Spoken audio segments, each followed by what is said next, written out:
রাষ্ট্রপতি পদে নতুন মুখ কে হচ্ছেন এ নিয়ে রাজনৈতিক অঙ্গনে চলছে নানা আলোচনা।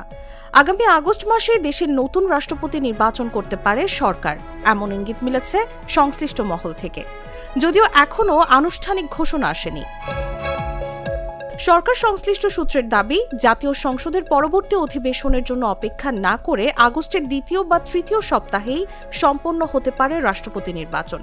এদিকে বিএনপির ভেতরে সম্ভাব্য প্রার্থী হিসেবে সবচেয়ে বেশি আলোচনায় রয়েছে দলটির মহাসচিব মির্জা ফখরুল ইসলাম আলমগীরের নাম।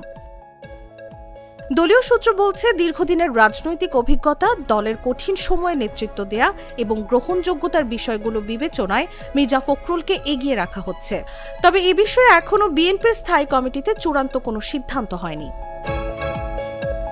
এর আগে রাষ্ট্রপতি মোহাম্মদ শাহাবুদ্দিনের পদত্যাগের পর জাতীয় সংসদের স্পিকার দায়িত্ব পালন করছেন রাষ্ট্রপতির। সংবিধান অনুযায়ী রাষ্ট্রপতির পদ শূন্য হওয়ার ৯০ দিনের মধ্যে নতুন রাষ্ট্রপতি নির্বাচন করতে হবে।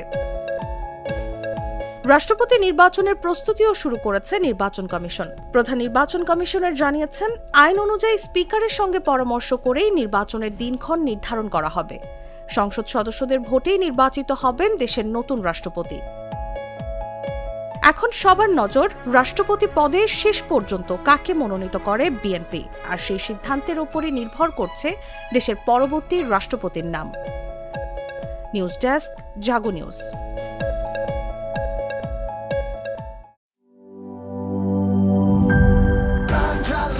প্রাণ ঝালমুড়ি, এই ঝাঁজ সেই ঝাঁজ।